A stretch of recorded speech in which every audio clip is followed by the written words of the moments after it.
اعوذ باللہ من الشیطان الرجیم بسم اللہ الرحمن الرحیم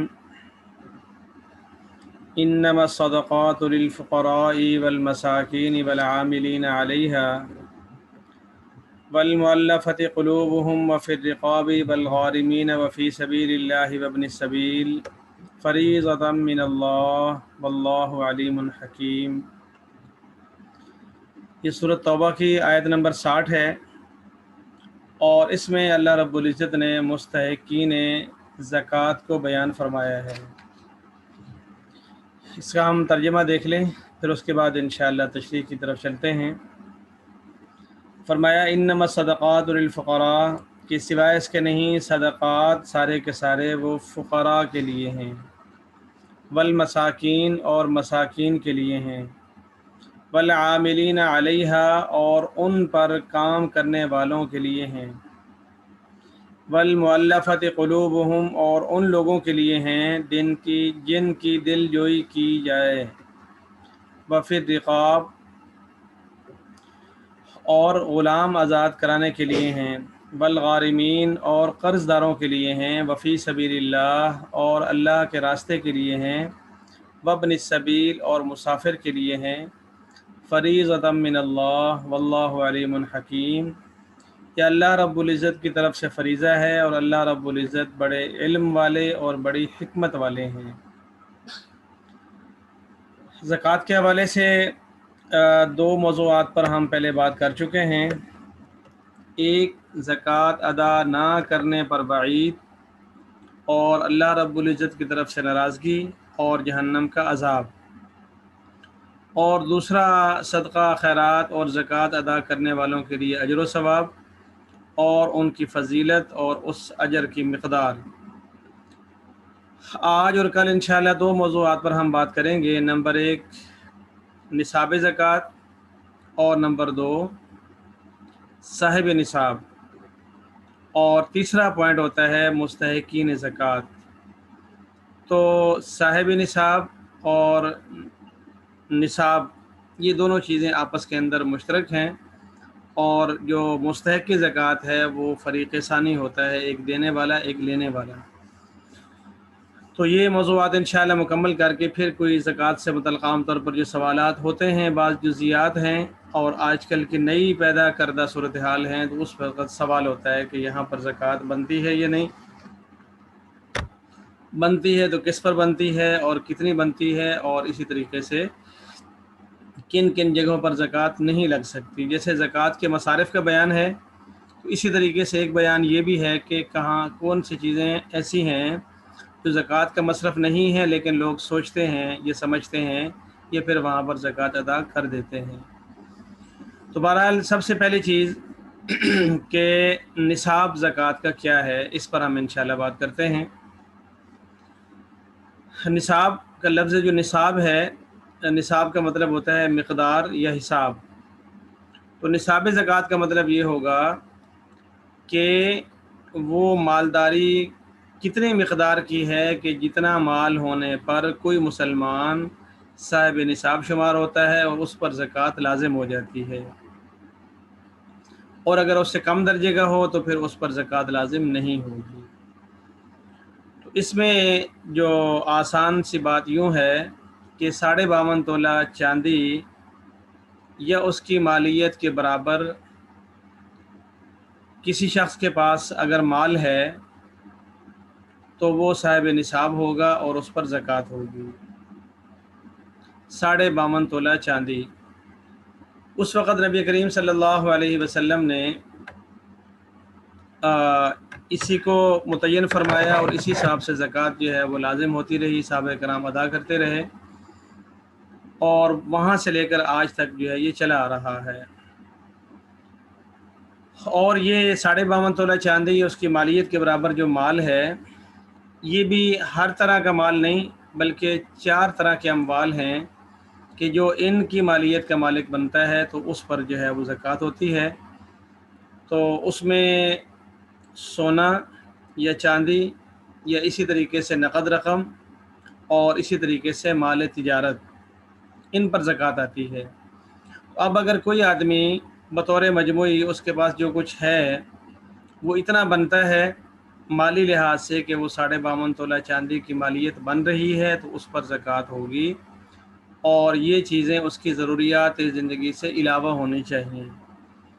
اب ایک طالب علم ہے، اس کے پاس اپنی ضرورت کے کپڑے ہیں، کتابیں ہیں، یا اسی طرح لکھائی پڑھائی کے اسباب ہیں، آلات ہیں، تو وہ اس کی ضرورت کی چیزیں ہیں۔ اور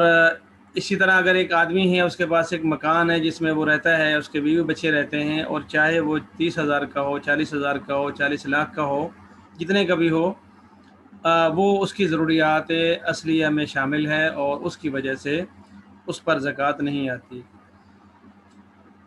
تو بہرحال ایک تو یہ بات ذہن میں رکھنی چاہیے کہ 52.5 تولہ چاندی جو ہے وہ معیار ہے، اور اس کی مالیت کے اگر تھوڑا بہت سا سونا شامل ہو جائے، یا اسی طریقے سے نقد رقم شامل ہو جائے، یا اسی طریقے سے کچھ خرید و فروخت کا سامان ہے، چاہے وہ دکان ہے، فیکٹری ہے، یا گھر پہ کوئی شخص بیچتا ہے چیزیں، یا اسی طرح موبائلوں کی دکان ہے اور موبائلوں کی دکان کے اوپر اس کا موبائل کے اندر جو پرزہ جات استعمال ہوتے ہیں وہ بیچتا ہے، وغیرہ وغیرہ، تو یہ ساری وہ چیزیں ہیں کہ جن پر زکوٰۃ آتی ہے، اور یہ ساری چیزیں نصاب کے اندر شمار کی جاتی ہیں۔ تو بہرحال اس میں ایک بات یہ بھی ذہن میں رکھ لیں کہ ایک ہوتا ہے اتنا مالدار ہونا کہ جس کی بنا پر اس پر زکوٰۃ لازم ہوتی ہو، ایک اس سے کم مالداری ہے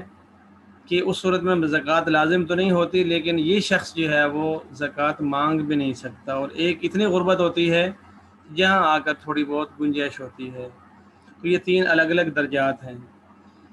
اور اسی طریقے سے ایک درجہ وہ ہوتا ہے کہ وہ اس پر زکوٰۃ لازم تو نہیں ہوتی، لیکن وہ مستحق زکوٰۃ بھی نہیں ہوتا۔ تو تھوڑی سی یہاں پر ذرا تفصیل ہے، میں کوشش کروں گا کہ مختلف مثالوں سے آپ کے سامنے بات واضح ہو جائے، اور آپ اتنے اس حد تک سمجھ جائیں کہ اپنی زندگی میں بھی آپ کو سمجھ آ جائے، اور اگر یہ موٹی موٹی باتیں آپ اپنے بہن بھائیوں کو، گھر والوں کو، اپنے شاگردوں کو، اپنے ساتھ کام کرنے والوں کو کل کسی جگہ سمجھانا چاہیں تو سمجھا سکے۔ اب ہم اس طرح بات سمجھ لیتے ہیں کہ اللہ تعالیٰ نے جو بندے رکھے ہیں اس میں اللہ تعالیٰ نے 2 معیار رکھے ہیں، ایک غربت کا اور ایک مالداری کا۔ اس کے بعد جو مالداری ہے وہ بھی 2 حصوں میں ہے، اور جو غربت ہے وہ بھی 2 حصوں میں ہے، یعنی ایک غریب، ایک انتہائی غریب، اور ایک مالدار اور ایک بہت مالدار۔ اس طرح ہم تمام افراد کو 4 حصوں میں تقسیم کر سکتے ہیں۔ اب اس میں سے جو غریب ہے اور ایک ہے غریب ترین، تو غریب ترین سے ہم یہ مراد لے سکتے ہیں کہ ایک آدمی کے پاس جو کچھ ابھی تھا اس نے کھا لیا، اور اگلے وقت کے لیے اس کے پاس کھانے پینے کے لیے بھی کچھ نہیں ہے، تو تھوڑا بہت اس کے لیے گنجائش ہے۔ اگر یہ اپنے آپ پر قابو نہ رکھ سکے اور اس کے پاس بالکل ضبط نہ ہو اور اللہ پر توکل اور بھروسے کا بہت زیادہ معیار نہ ہو، تو یہ تھوڑا بہت اگر ظاہر کرنا چاہے کہ مجھے ضرورت ہے تو اس کے لیے تھوڑی سی گنجائش ہے۔ بہت غریب یعنی انتہائی غریب، اب آپ سوال کریں گے کہ ایسا کون غریب ہے، کیسے ہو سکتا ہے کہ ایک آدمی کے پاس بالکل ہی کچھ نہیں ہے؟ تو ہم جو کہ عام طور پر جس ماحول میں جی رہے ہوتے ہیں ہم اسی ماحول میں سوچتے ہیں،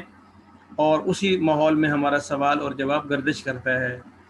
تو یہ ایسا ہو سکتا ہے کہ ایک آدمی مسافر ہے، پردیس میں ہے، لٹ پٹ گیا، یا واقعی میں غربت اس طرح کی آ گئی ہے کہ اس کے پاس واقعی میں کچھ نہیں ہے، تو وہ جو کچھ تھا اس کے پاس بس تن کے پہنے ہوئے کپڑے ہیں،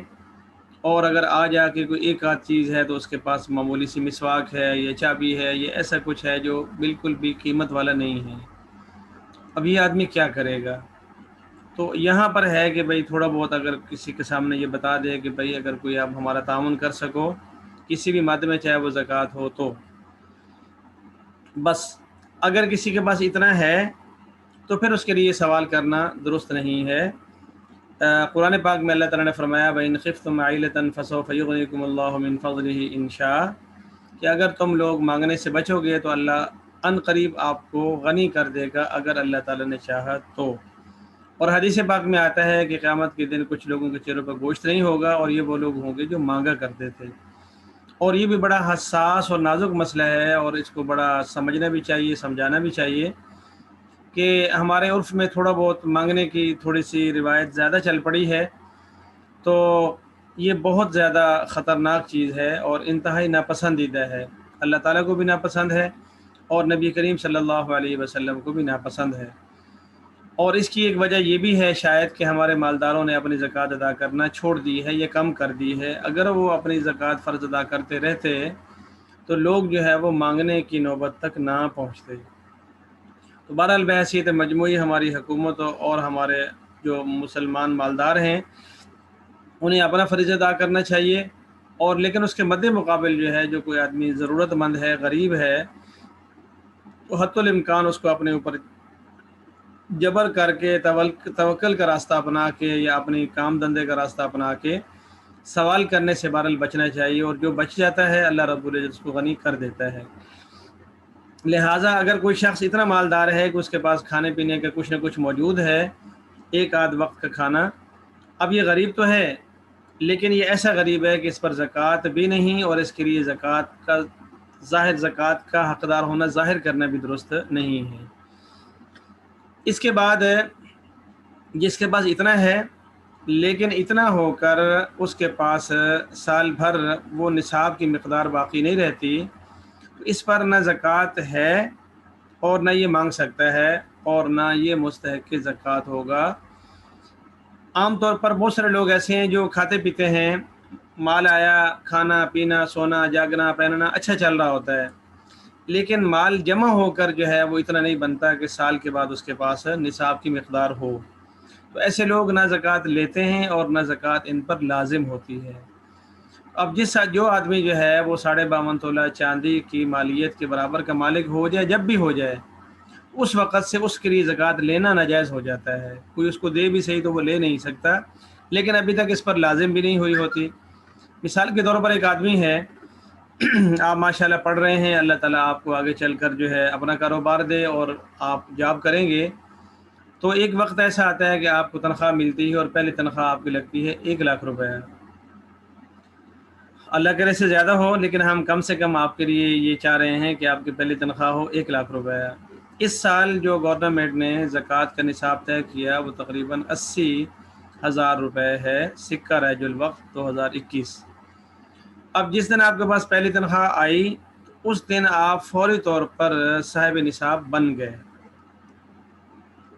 لیکن ابھی سال کے بعد آپ کے اوپر جو ہے وہ زکوٰۃ آنی ہے، اس وقت جتنا مال آپ کے پاس محفوظ ہوگا۔ لیکن اب جو آپ طالب علم ہیں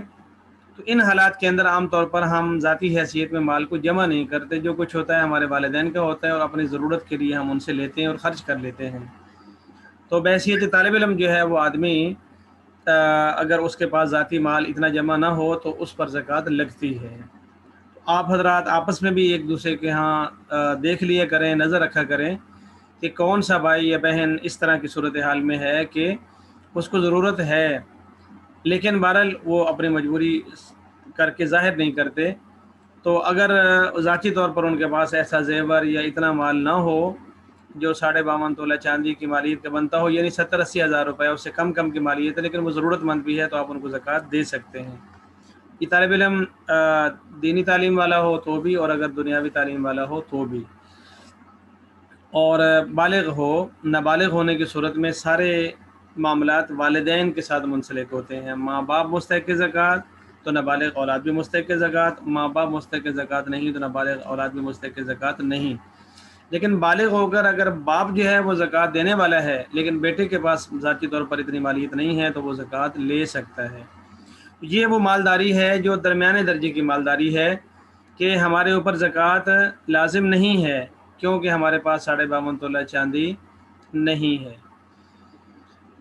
اور اس صورت میں آدمی زکوٰۃ لے بھی سکتا ہے، حاصل کر سکتا ہے، لیکن مانگ نہیں سکتا۔ اس کے بعد جب وہ مالدار ہو جائے، صاحب نصاب ہو جائے، تو ابھی تک اس پر زکوٰۃ آئی نہیں کیونکہ وہ سال کے بعد آنی ہے، لیکن اس زمانے میں وہ زکوٰۃ لے بھی نہیں سکتا کیونکہ وہ ایک مالدار ماشاءاللہ چل رہا ہوتا ہے۔ تو اگر کوئی شخص ایسا کمانے والا ہے کہ اس کے پاس پیسہ آتا ہے اور جاتا ہے، آتا ہے اور جاتا ہے، تو وہ اتنا ایک مال اس کے پاس رہتا ہے، لیکن کبھی بیچ میں بالکل کم بھی ہو جاتا ہے، کبھی تھوڑا زیادہ بھی ہو جاتا ہے، اور سال کے بعد اس کے پاس نصاب کی مالیت زکوٰۃ نہیں مال نہیں رہتا، خرچ کر لیتا ہے، تو یہ شخص نہ زکوٰۃ دینے والا ہوگا نہ لینے والا ہوگا۔ اس لیے میں نے عرض کیا کہ ایک غربت کا انتہائی درجہ ہے جس کے اندر زکوٰۃ کا مستحق ہونا بتانے کی بھی گنجائش ہے، اور وہ بالکل اس بندے کے لیے جس کے پاس کچھ بھی نہیں ہے، شام کا کھانا بھی نہیں ہے۔ اور دوسرا اس سے تھوڑا سا زیادہ ہے، جس کے بعد اتنا ایک تو ہے، اب یہ مانگ نہیں سکتا لیکن یہ زکوٰۃ لے سکتا ہے اور اس پر زکوٰۃ لازم نہیں ہے۔ اس کے بعد ایک مالداری کا درجہ آئے گا جب اس کے پاس مال ہوگا لیکن ابھی سال نہیں ہوا ہوگا، تو اب اس پر فی الحال زکوٰۃ ہے بھی نہیں لیکن یہ لے بھی نہیں سکتا کیونکہ مال اس کے پاس پڑا ہوا ہے۔ اب جب سال پورا ہو جائے گا اور 52.5 تولہ چاندی کی مالیت کے برابر اس کے پاس سال کے شروع میں بھی مال تھا اور سال کے آخر میں بھی ہے، بیچ میں اگر تھوڑا بہت کم زیادہ ہوتا رہے تو جو خرچ ہو گیا معاف ہو گیا، جو تھوڑا بہت کم ہو گیا تو کوئی حرج نہیں۔ ہاں البتہ اگر یہ مال خرچ کرتے کرتے دوبارہ صفر پر آ جائے، بالکل غریب ہو جائے، تو پھر اس کا وہ سال والی شرط بھی ختم ہو جاتی ہے، بشرطے کہ بالکل ہی پیسے نہ ہو اس کے پاس۔ تو لیکن عام طور پر ہماری طریقہ یہ ہے کہ سال بھر کبھی پیسے زیادہ آ جاتے ہیں، کبھی کم آ جاتے ہیں، کبھی لگ گئے کبھی آ گئے، کسی کو ہم نے دیے کسی نے ہمیں دیے، تو نارملی اگر ایک دفعہ بندہ صاحب نصاب ہو جائے تو پھر سال کے بعد اسی تاریخوں میں اگر اتنا مال کا مالک ہے تو اس پر زکوٰۃ لازم ہوگی، اور اس وقت جو بچا ہوا مال ہوگا اس پر زکوٰۃ ہوگی، جو کمایا کھایا ختم کر دیا اس پر زکوٰۃ نہیں ہوگی۔ اور اس سے اوپر پھر جو یعنی 52.5 تولہ چاندی سے زیادہ مالیت کا مالدار ہے تو وہ پھر مالدار ہے، غنی ہے، سخی بادشاہ ہے، اس کی پھر آگے کوئی آخری حد نہیں ہے کہ اتنا مالدار ہو اتنا مالدار ہو اتنا مالدار ہو تو پھر اتنی زکوٰۃ، اور اگر اس سے زیادہ مالدار ہو جائے تو پھر زکوٰۃ بڑھ جائے گی، نہیں ایسا نہیں ہے۔ یہ بعض دفعہ ایسا ہوتا ہے ٹیکس وغیرہ کے معاملات ہیں تو وہ کہتے ہیں کہ اتنی آمدن ہو سال کی تو پھر ٹیکس اتنے فیصد ہوگا، اور اگر اتنی آمدن ہو تو پھر ٹیکس اتنے فیصد ہوگا، اور اگر اس سے بھی زیادہ ہے تو پھر ٹیکس اتنے فیصد ہوگا۔ یہ بجلی وغیرہ کے معاملات میں بھی آپ دیکھتے ہیں کہ بھئی کمرشل ہے تو اتنا ہوگا، ویسے ہو تو اتنا ہوگا۔ شریعت نے بس اتنا رکھ دیا کہ بھئی 40واں حصہ زکوٰۃ ہے اور بس۔ اب اگر وہ 1,00,000 کا مالک ہے تو اس کا 40واں حصہ 2,500 ہے، 2,500 ہوگی۔ اگر 1 کروڑ کا مالک ہے تو کروڑ میں سے بھی 2.5 ہی ہوگی۔ یہ نہیں ہے کہ کروڑ کا مالک ہے تو پھر دگنی کر دی جائے۔ یہاں تک کہ اگر وہ 1 ارب کا مالک ہو تو بھی اللہ تعالیٰ کی طرف سے اس میں سے اتنا ہی ہے جتنا کہ 2.5% بنتا ہے، اس سے زیادہ نہیں۔ تو بہرحال اللہ تعالیٰ آپ کو اتنا مالدار بنائے اپنی توفیق سے تو ہمیں خوشی ہے، لیکن یہ ذہن میں رکھیں کہ زیادہ مالدار ہونے سے زکوٰۃ کی مقدار بڑھ نہیں جائے گی، وہ پرسنٹیج وہی رہے گی، 40واں حصہ ہی رہے گا۔ تو اب میرا خیال ہے آپ حضرات یہ سمجھ گئے ہوں گے کہ جو نصاب ہے اس کی مقدار ہے 52.5 تولہ چاندی اور یا اس کی مالیت، اور یہ مالیت جو ہے وہ غیر ضروری چیزیں ہوں گی، گھر کی جو ضروریات ہیں وہ اس کے اندر شمار نہیں ہوں گی۔ غیر ضروری سامان وغیرہ، پیسہ، سونا، چاندی وغیرہ سب ملا کر جو ہے وہ اگر اتنا بنتا ہے 80,000 کا اس سال کے حساب سے، پہلے زیادہ وقت جو ہے 40,000 کے لگ بھگ یہ 52 تولہ چاندی کی قیمت رہی، پھر بیچ میں ایک زمانہ آیا جو تقریباً 1,000 روپے کا تولہ تھا تو 52,000، 53,000، 54,000 کے لگ بھگ تک مالیت رہی۔ اس سال چونکہ بے تحاشا طور پر سونا بھی بڑھا اور چاندی بھی بڑھا تو اب جو ہے ہم وہ 70-80 کے بیچ میں کھڑے ہوئے ہیں کہ اتنی کی مالیت ہے تو پھر وہ شخص صاحب نصاب ہے۔ یہ میں دوبارہ عرض کر دوں کہ سونا، چاندی، نقد رقم، سامان تجارت، یہ سارا اگر اتنا ہے، اور اسی طریقے سے اگر غیر ضروری اشیاء گھر کی ملا کر اتنی مالیت بنتی ہے تو وہ صاحب نصاب ہوگا سب ملا کر۔ اب ایک آدمی ہے، اس کی چھت کے اوپر جو ہے وہ ٹوٹا ہوا سائیکل پڑا ہوا ہے، اسی طرح کچھ ٹوٹی ہوئی چارپائیاں پڑی ہوئی ہیں، اور اسی طریقے سے کچھ جھولا بچوں کے لیے لیا تھا وہ پڑا ہوا ہے۔ اسی طرح گھر کے اندر بس اوقات ایسی چیزیں ہیں جو بہت شاذ و نادر کبھی ضرورت مجبوری ہو تو کام آتی ہیں ورنہ کبھی کام نہیں آتی، جیسے شامیانہ کہ ایک آدمی لے کے رکھ لیتا ہے، وہ کبھی فوتگی ہو گئی تو وہ استعمال کر لیتے ہیں، کبھی شادی ہو گئی تو استعمال کر لیتے ہیں، اس کے بانس، اس کا کپڑا، اس کے رسیاں، ہم یہ کہیں گے کہ یہ یومیہ ضروریات میں سے نہیں ہے، یہ کبھی کبھار والا ہے، تو اس بنا پر اس کا اس کے اندر اسی طرح کوئی بس اوقات ہمارے پاس قیمتی تحفے آ جاتے ہیں اور وہ ہمارے پاس سالہ سال اپنے الماریوں میں پڑے رہتے ہیں اور وہ کبھی کبھی ہم اپنی اگلی نسلوں کو منتقل کرتے ہیں اور عام طور پر یادگاری رکھتے ہیں۔ اس قسم کا جتنا بھی مال ہے یہ سارا اگر 52.5 تولہ چاندی کا بنتا ہے تو یہ شخص صاحب نصاب ہے۔ یہ بات سمجھ لی، یہ صاحب نصاب ہے، تو اس پر جو ہے قربانی بھی ہوگی، صدقۃ الفطر بھی ہوگا، اور اسی طرح زکوٰۃ کے لحاظ سے بھی یہ صاحب نصاب بن جائے گا،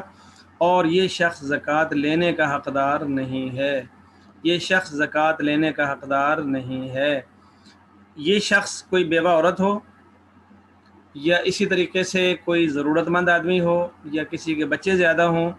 یہ سب ملا جلا کر اس سے کوئی فرق نہیں پڑتا۔ یہ بات میں نے اس لیے عرض کی کہ بس اوقات لوگ ضرورت مند تو ہوتے ہیں، جیسے بیوہ عورتیں ہیں، ان کا یہ کہنا ہوتا ہے کہ میرا چونکہ کمانے والا کوئی نہیں، مجھے دینے والا کوئی نہیں، لہٰذا میں حقدار ہوں، لیکن وہ یہ نہیں بتاتی ہیں کہ ان کے پاس کنگن ہیں، یا کانوں میں بالیاں ہیں، یا چوڑیاں ہیں، یا پازیب ان کی ماں نے ان کو اس دور میں دیے تھے۔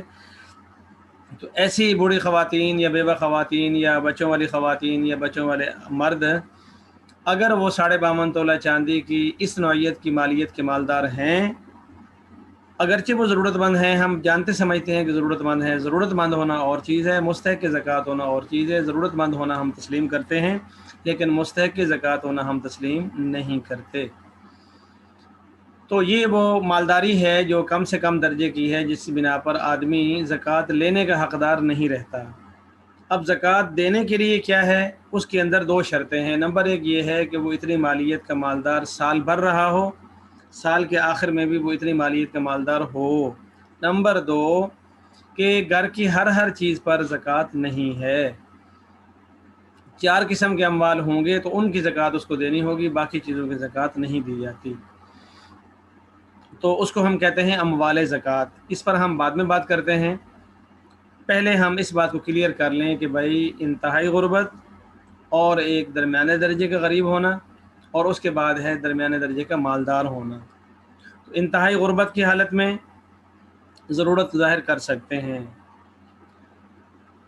اس کے بعد جو عمومی غربت ہے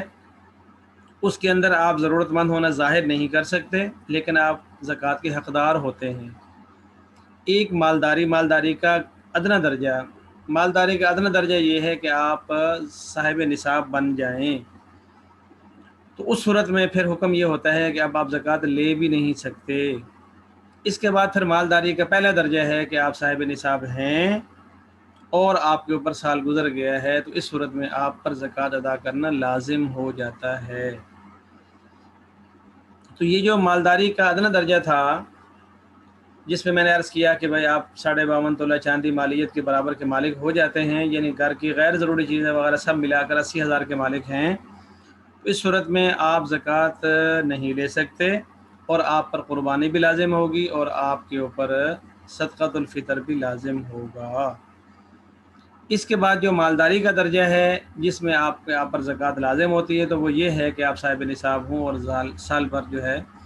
آپ کے پاس مال رہے، اور سال کے آخر میں اتنا مال آپ کے پاس موجود ہو، تو آپ صاحب نصاب ہیں، اب آپ کو زکوٰۃ دینی ہوگی۔ اتنی بات اگر سمجھ گئے ہیں تو اگلا مرحلہ ہے اموال زکوٰۃ، یعنی کن کن اموال پر زکوٰۃ آتی ہے، اور وہ صرف 4 ہیں۔ نمبر 1 سونا، نمبر 2 چاندی، اور نمبر 3 نقد رقم، اور نمبر 4 خرید و فروخت کا سامان۔ بس ان 4 میں زکوٰۃ آتی ہے، اس کے علاوہ پر زکوٰۃ نہیں آتی۔ لہٰذا اگر کسی کے پاس یہ 4 ملا کر کوئی بھی شے ہے تو تھوڑی تھوڑی کر کے ہو، تو اس میں سے اس کو 40واں حصہ جو ہے وہ سب کو اکٹھا کریں گے، اکٹھا کر کے بالید لگائیں گے کہ وہ لاکھ ہے، 2 لاکھ ہے، 4 لاکھ ہے، 8 لاکھ ہے، 10 لاکھ ہے، تو اس کا جو 40واں حصہ بنے گا یا 2.5% بنے گا، تو وہ زکوٰۃ ادا کرنا اس کے ذمہ لازم ہوگا۔ اب اگر کسی آدمی کے پاس یہ چیزیں نہیں ہیں، نہ سونا ہے، نہ چاندی ہے، نہ سامان تجارت ہے، البتہ پیسے ہیں اس کے پاس، جیسے عام طور پر جو مرد کماتے ہیں تو ان کے پاس، اور ان کی اگر کاروبار نہ ہو، جاب والے لوگ ہوں، تو ان کے پاس عمومی طور پر جو ہے رقم ہوتی ہے، بس عموماً وہ سونا چاندی کے مالک نہیں ہوتے، کیونکہ یہ زیادہ تر عورتوں کی ضروریات کی چیزیں ہیں، اور اس کے بعد چونکہ تاجر نہیں ہے تو خرید و فروخت کا سامان بھی نہیں ہے، تو اس پر جو مالیت ہوگی، رقم ہوگی، اس کا 40% دیں گی۔ لیکن اگر ان کے پاس گاڑی ہے، مکان ہے، ساز و سامان ہے، فرنیچر ہے، اور گھر کے اندر کافی قسم کا سامان ہے، یہاں تک کہ اگر اس کے پاس ہاتھی دانت یا ڈائمنڈ یا اس قسم کی بھی اگر چیزیں ہیں جو ہیں قیمتی، لیکن وہ سونا چاندی مال تجارت اور نقد رقم میں سے نہیں ہے، تو پھر اس پر زکوٰۃ نہیں ہوگی۔ یہ بات بھی آپ کے ذہن میں رہنی چاہیے۔ تو ایک ہو گیا نصاب، دوسرا ہو گیا صاحب نصاب، اور تیسرا ہو گیا اموال زکوٰۃ۔ تو اگر ہم اتنا سمجھ گئے ہیں تو پھر اس کے بعد اب ہمیں آنا چاہیے مستحق کے زکوٰۃ کی طرف، جو ہم نے آج آیت آپ کے سامنے تلاوت کی، انما الصدقات للفقراء والمساکین والعاملین علیہا والمؤلفۃ قلوبهم وفی الرقاب والغارمین فی سبیل اللہ وابن السبیل فریضۃ من اللہ۔ یہ یہاں پر اللہ تعالیٰ نے اموال زکوٰۃ جن کو پہنچانے ہیں ان کی تعین کر دی ہے کہ کس کس کو دینے ہیں، کس کس کو نہیں دینے۔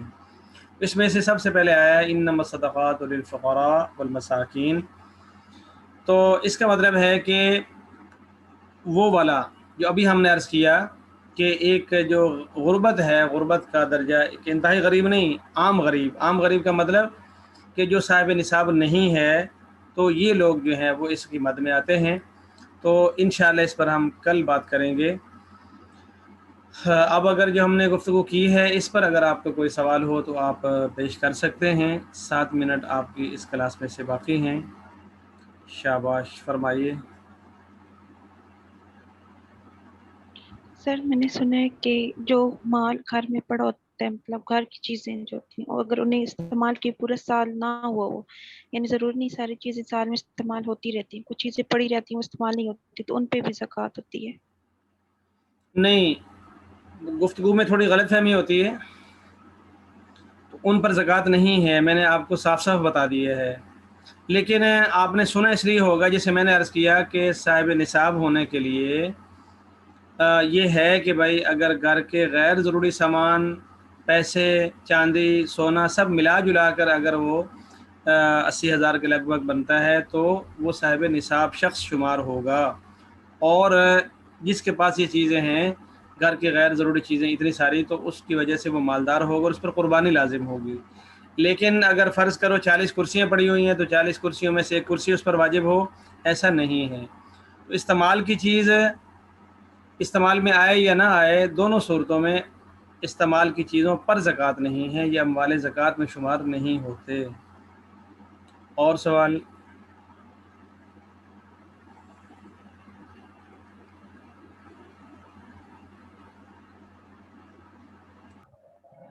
جی پوچھیے۔ سر میرا کوشچن یہ کہ وہ لوگ جو جہیز لیتے ہیں، تو اس کا مطلب ہے کہ اگر وہ جہیز لیتے ہیں تو ہم ان کو زکوٰۃ بھی دے سکتے ہیں، تو کیا ان کو زکوٰۃ دینی چاہیے؟ آپ کا سوال ہے کہ جو والدین اپنی بیٹی کی شادی کرتے ہیں اور اس کو جہیز فراہم کرتے ہیں، تو آپ کا یہ خیال ہے کہ جو جہیز دے سکتا ہے 2 لاکھ روپے کا، تو اس کا مطلب یہ ہے کہ وہ مالدار ہے اور وہ مستحق زکوٰۃ ہوگا یا نہیں ہوگا، یہ سوال ہے نا؟ نہیں، جو مانگتے ہیں جہیز، مطلب جو کہ بھیک مانگتے ہیں، سپوز جو نہیں جو جو بکاری ہیں جہیز وہ، مانگتے ہیں جو لڑکی والے ہوتے ہیں، لڑکی والوں سے جہیز مانگتے ہیں، تو کیا ہم ان کو زکوٰۃ دے سکتے ہیں؟ کیونکہ وہ مانگ ہی اچھا رہے ہیں اچھا، نا۔ صحیح، ٹھیک ہے۔ آپ کا یہ سوال یہ بنا کہ اگر کسی آدمی نے بیٹے کی شادی کرنی ہے اور وہ غریب ہیں اور وہ یہ کہتے ہیں کہ ہمارے پاس رقم نہیں ہے، آپ تعاون کریں، چاہے زکوٰۃ کی مد سے تعاون کر دیں تاکہ ہم اپنی بیٹی کا بیاہ کر سکیں۔ صحیح، یہ ضرورت پیش آتی ہے، اور بس اوقات اس ضرورت کو بتانے کے لیے بیچ میں کچھ معزز لوگ بھی شامل ہوتے ہیں، وہ کہتے ہیں یار فلاں آدمی کی بیٹی کی شادی کا مسئلہ ہے تو آپ لوگ مل جل کے تعاون کرو، اگر اور نہیں ہے تو کم سے کم زکوٰۃ ہی اس کو دے دو۔ اس کا جواب یہ ہے کہ وہ والدین جنہوں نے اپنی بیٹی کے لیے کچھ نہ کچھ سامان جوڑ لیا ہے اور انہوں نے یقیناً تھوڑا بہت اپنے بیٹے کے لیے زیور کا انتظام بھی کیا ہوگا، کچھ نہ کچھ ان کے پاس نقد رقم بھی ہوگی، تو ایسے حالات میں ہوتا یہ ہے کہ وہ ماں یا باپ وہ عام طور پر اتنے مالدار ہوتے ہیں کہ وہ صاحب نصاب بن جاتے ہیں، ان کو زکوٰۃ دینا جائز نہیں ہوتا۔ البتہ وہ جو لڑکی ہے جس کی شادی ہونے والی ہوتی ہے، اس کو ابھی تک نہ زیور ملا ہوتا ہے، نہ اس کو سامان دیا گیا ہوتا ہے، تو عام طور پر نارمل بہنوں بچیوں کی طرح وہ فی الحال اپنے کپڑوں کی مالک ہوتی ہے، یا چند چیزیں جو اس کی ضرورت کی ہوں، کتابیں یا کچھ۔ تو علماء نے یہ فرمایا ہے کہ وہ لڑکی جو ہے اگر حقدار ہے تو پھر خواتین میں سے کوئی اس طرح کر لے کہ جا کر لڑکی کے ہاتھ پر وہ پیسے رکھ دے کہ یہ لو بیٹا ہماری طرف سے تحفہ ہے اور آپ اپنے لیے کوئی چیز خرید لینا۔ اب ہم وہ 20,000 دیتے ہیں، 10,000 دیتے ہیں، 40,000 دیتے ہیں، 50,000 دیتے ہیں، تو وہ بیٹی جب ہماری طرف سے وہ پیسے وصول کر لے گی تو یقیناً وہ پھر اپنے ماں باپ کو دے دے گی، اور اس کے ماں باپ اس کے لیے جہیز خرید لیں گے، تو اس طرح جہیز بھی آ جائے گا اور ہماری زکوٰۃ بھی ٹھیک مستحق بندے تک پہنچ جائے گی۔ اسی طریقے سے اگر کوئی لڑکا ہے اور لڑکا کی شادی ہے اور اس کے والدین غریب ہیں، تو انہوں نے بھی اپنے بیٹے کی شادی کے لیے کچھ نہ کچھ انتظام کیا ہوا ہوتا ہے، جس کی وجہ سے والدین جو ہے وہ صاحب نصاب ہوتے ہیں، ان کو زکوٰۃ نہیں لگتی۔ تو وہ جو لڑکا ہے ابھی تک اس کو کچھ نہیں ملا ہوتا، تو اس کا کوئی چاچا، ماما، خالو یا دوست احباب اس کے ہاتھ پہ پیسے رکھ دیتے ہیں کہ یار یہ آپ کی شادی شدی آ رہی ہے تو کچھ ہماری طرف سے لے لینا، تو وہ جب وصول کر لے گا پھر چاہے اپنے باپ کو دے دے یا ماں کو دے دے تو وہ مستحق زکوٰۃ ہوگا۔ تو اس تھوڑی سی توجہ اور اہتمام کے ساتھ ادا کرنے سے بچی کا جہیز بھی آ جاتا ہے اور ساتھ ساتھ ہماری زکوٰۃ بھی صحیح جگہ پہ ادا ہو جاتی ہے۔ ماں باپ کو دینے سے اگر وہ مالدار ہیں تو پھر زکوٰۃ ادا نہیں ہوگی۔ یہ اور کوشچن سوال؟ کلیئر ہو گیا۔ مطلب یہ کوشچن ایک اور یہ بھی ہے کہ اگر سپوز اگر کوئی شخص اتنا مالدار ہے تو اسے جہیز نہیں نہ لینا چاہیے، جیسے کہ سپوز جو جب کسی کی شادی ہوتی ہے تو جو لڑکے والے ہوتے ہیں وہ جہیز مانگتے ہیں، تو پھر ان کو زکوٰۃ بھی تو دینی چاہیے نا، بس مطلب کہ ایک ہمیں یہ چاہیے کہ سوال ہم ان کو علیحدہ ہے، زکوٰۃ دیں۔ آپ کا سوال یہ ہے کہ بھائی جہیز مانگتے ہیں جو سسرال والے، ان کو زکوٰۃ نہیں دینی چاہیے یا ان کو دینی چاہیے؟ ان کو دینی چاہیے نا، کیونکہ وہ اپنے آپ کو مستحق شو کر رہے ہوتے ہیں نا۔ صحیح، یہ ایک علیحدہ بحث ہے کہ جہیز ٹھیک ہے یا نہیں، مانگنا بہتر ہے یا نہیں، دینا ٹھیک ہے یا نہیں، یہ رسم ہے، یہ شریعت ہے، یہ کیا ہے، یہ ایک الگ بحث ہے۔ ہماری بحث اس وقت صرف یہ ہے کہ زکوٰۃ کن کو لگ سکتی ہے اور کن کو نہیں لگ سکتی۔ تو چلیں انشاءاللہ باقی ہم کل مستحقین زکوٰۃ پر تفصیل سے بات کریں گے، تو اسی ضمن میں انشاءاللہ یہ گفتگو بھی آ جائے گی۔ السلام علیکم ورحمۃ اللہ۔